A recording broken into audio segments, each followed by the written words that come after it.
오늘 리딩 지저스 순서를 따라 함께 읽으실 말씀은 시편 73편부터 78편의 말씀입니다. 그 가운데 오늘 아침 77편 4절부터 15절의 말씀을 함께 나누도록 하겠습니다. 시편 77편 4절부터 15절의 말씀입니다. 한 절씩 교독하고 마지막 절을 같이 읽겠습니다. 주께서 내가 눈을 붙이지 못하게 하시니 내가 괴로워 말할 수 없나이다. 밤에 부른 노래를 내가 기억하여 내 심령으로 내가 내 마음으로 간구하기를.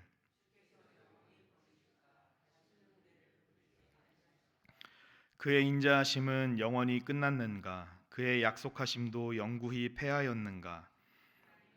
베푸실 은혜를 잊으셨는가? 노하심으로 그가 베푸실 긍휼을 그치셨는가 하였나이다. 셀라. 또 내가 말하기를 이는 나의 잘못이라 지존자의 오른손에 해.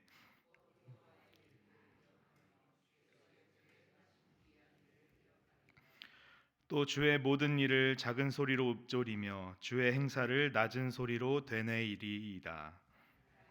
주의 도는 극히 거룩하심 하나님과 같이 위대하신 신이. 주는 기이한 일을 행하신 하나님이시라. 민족들 중에 주의 능력을 알리시고 주의 팔로 주의 백성 곧 야곱과 요셉의 자손을 속량하셨나이다. 셀라. 아멘. 시편 77편의 말씀은 고통과 절망을 겪고 있는 시인이 하나님을 간절히 찾으며 또 하나님의 구원의 손길을 구하는 노래입니다.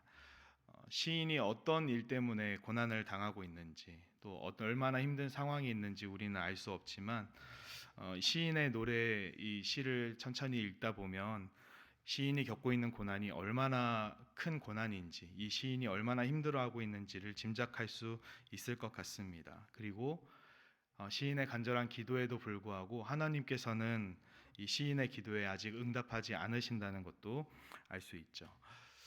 그리스도인들에게도 고난은 찾아옵니다. 그리고 그 고난이 닥쳤을 때 많은 사람들은 그 고난의 이유를 찾고자 합니다. 어떤 사람들은 고난의 이유를 자신의 죄에서 찾기도 합니다. 고난이 닥쳤을 때 비로소 하나님께서 나의 죄를 드러내시는 것 같고, 그래서 하나님께 죄를 회개하고 다시 하나님을 찾습니다. 나를 불쌍히 여기소서라는 간절한 기도와 함께 다시 한번 하나님의 긍휼을 구하는 것이죠. 또 어떤 사람들은 나에게 찾아온 고난을 하나님의 존재와 연결시키면서 하나님께서 살아계시다면 나에게 이런 고난을 주실 리 없어라며 또 신앙이 약한 자들은 하나님의 살아계심을 의심하기도 합니다. 또 하나님께서 나를 돌보지 않으신다라는 결론을 내리기도 하죠. 하나님은 정말 우리의 죄를 심판하시기 위해 우리의 인생 가운데 고난을 허락하실까요? 또는 우리에게 고난이 찾아오는 이유가 정말 하나님께서 우리를 외면하시고 우리를 돌보지 않으시기 때문일까요? 우리는 지난 4월에 함께 통독했던 욥기의 말씀을 통해 이 질문에 대한 답을 먼저 내릴 수 있을 것 같습니다. 욥이 이유를 알 수 없는 고난을 당할 때 욥의 친구들은 욥이 겪고 있는 고난의 이유를 욥의 죄로 이해했습니다. 너가 평소에 하나님 앞에 많은 죄를 범했기 때문에 하나님께서 너를 심판하신 것이다.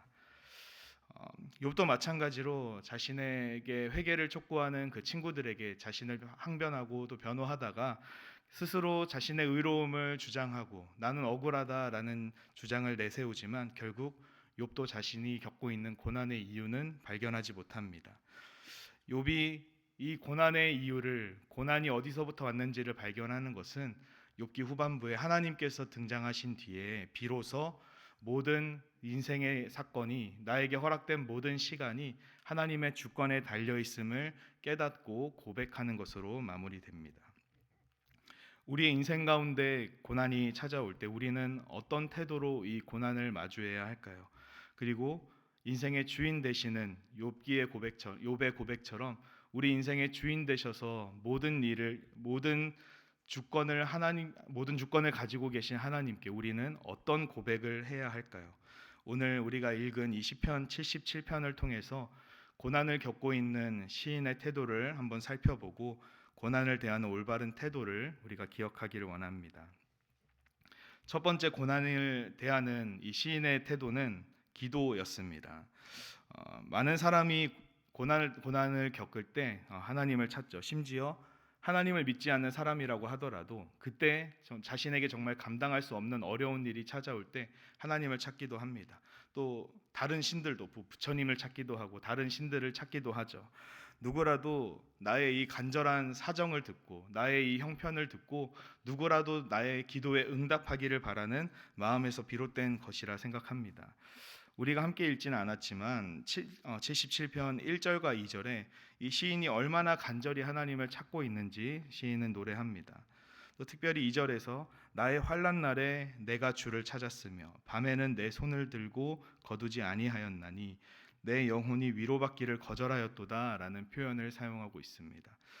내 영혼이 위로받기를 거절하였도다라는 표현은 다른 사람의 위로를 받을 수 없을 만큼 내 마음이 힘들다라는 의미이기도 하고, 또 다르게 보면 다른 사람이 감히 그 사람의 이 겪고 있는 고통을 위로할 수도 없을 만큼 이 사람이 힘든 시간을 보내고 있음을 의미합니다. 시인은 이 자신에게 닥쳐온 큰 고난 가운데 쉬지 않고 하나님의 은혜를 구했습니다.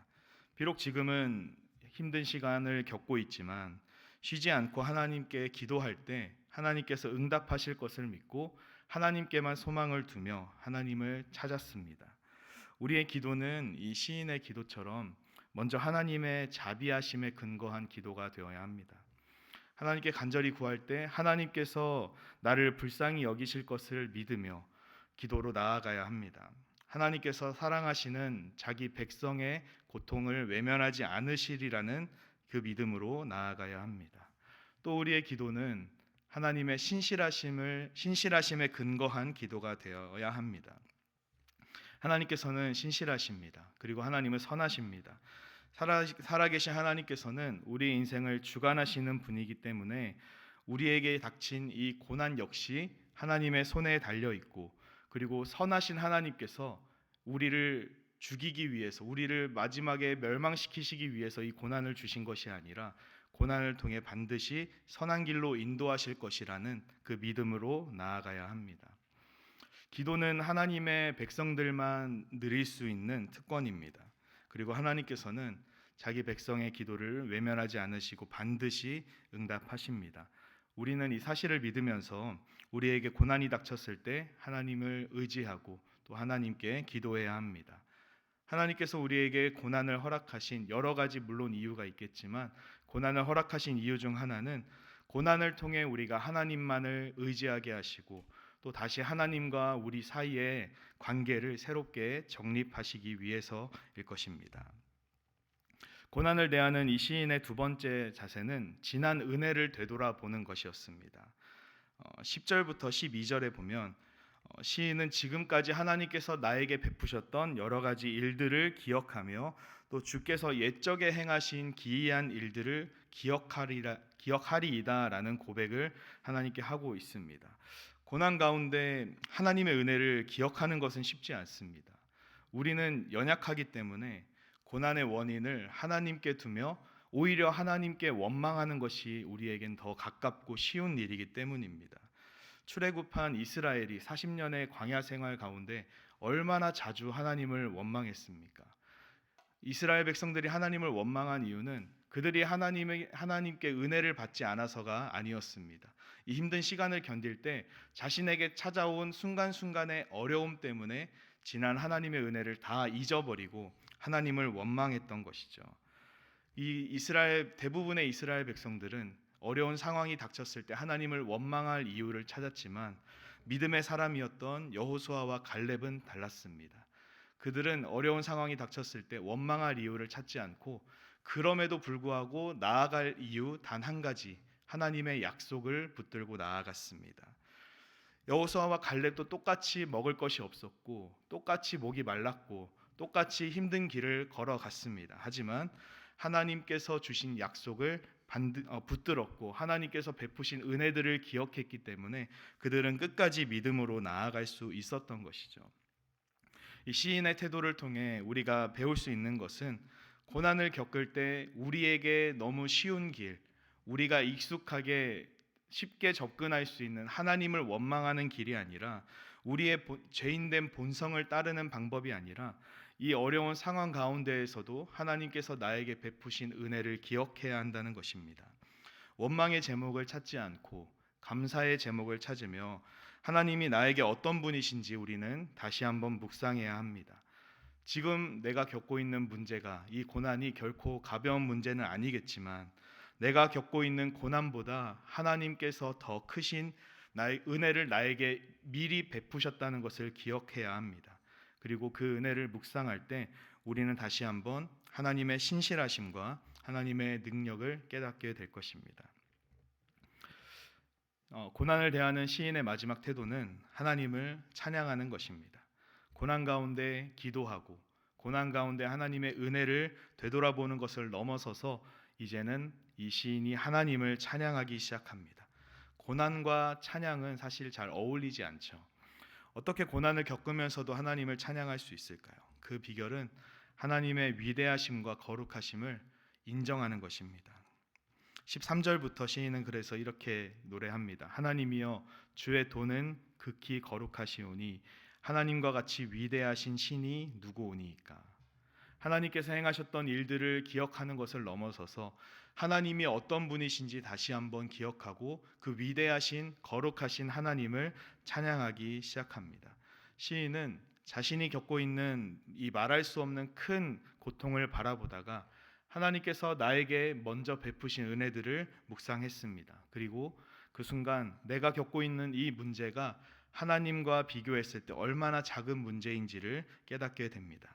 하나님이 어떤 분이십니까? 온 세상을 창조하신 분, 그리고 수많은 사람 가운데 자녀가 없었던 아브라함이라는 사람을 선택하셔서 100살이 되던 해에 아들을 주시고 그 아들로부터 많은 큰 민족인 이스라엘 민족을 이루신 분이십니다. 그리고 그 이스라엘 민족을 향해 끝까지 오래 참으시면서 신실하게 인도하신 하나님의 은혜를 바라보는 것입니다. 하나님이 이스라엘 자기를 향해 얼마나 큰 은혜를 베푸셨는지, 하나님이 얼마나 위대하시고 사랑이 많으신 분인지 묵상하다 보니 하나님을 찬양하지 않고는 견딜 수가 없는 것입니다. 내가 겪고 있는 문제는 너무나도 큰 문제이지만 하나님의 사랑이, 하나님의 위대하심이 더 크기 때문에 하나님께서 얼마나 위대하신 분이신지 깨닫는 그 순간 우리 인간이 할 수 있는 것은 하나님을 찬양하고 그 앞에 엎드리는 것뿐인 것입니다. 고난 중에 하나님을 찬양하는 것은 도저히 찬양할 수 없는 나의 상황과 그리고 찬양하지 않을 수 없는, 내가 고백하지 않고 내 안에서 터져나오지 않을 수 없는 하나님의 위대하심이 드러나는 일입니다. 결국 시인은 자신이 겪는 고난을 하나님께 호소하다가 하나님께서 나의 기도를 들어주지 않으신다고 간절히 하나님을 찾다가 마지막으로 하나님을 찬양하면서 이 시를 마치고 있습니다. 사랑하는 정연의 성도 여러분, 혹시 우리 중에 고난을 겪고 있는 분이 있으십니까? 내 힘으로 해결할 수 없는 큰 문제를 앞에 두고 계신 분들이 있으십니까? 우리는 눈을 들어서 내 인생의 주인이신 하나님을 바라보시기 바랍니다. 서두에 잠깐 말씀드렸던 욥기의 내용과 같이 하나님께서는 우리 인생의 주인 되시며 우리의 모든 삶을 주관하시는 분이십니다. 비록 우리의 눈앞에 큰 문제가 있을지라도 하나님은 그 문제보다 크신 분이심을 기억하고 또 하나님께서 나에게 먼저 베푸신 은혜가 더 크다는 것을 기억하고 우리의 모든 삶의 순간순간 역경을 만날 때마다 그럼에도 불구하고 하나님을 찬양하는 복된 삶을 살아가시기를 축복합니다. 하나님은 우리의 인생의 주인이실 뿐만 아니라 온 세상의 주인이시며 만왕의 왕이십니다. 그리고 하나님은 신실하시고 그 무엇보다 하나님은 선하십니다. 우리가 겪고 있는 이 어려운 시간을 통해 하나님은 우리의 인생을 반드시 선한 길로 인도하실 것입니다. 함께 기도하겠습니다.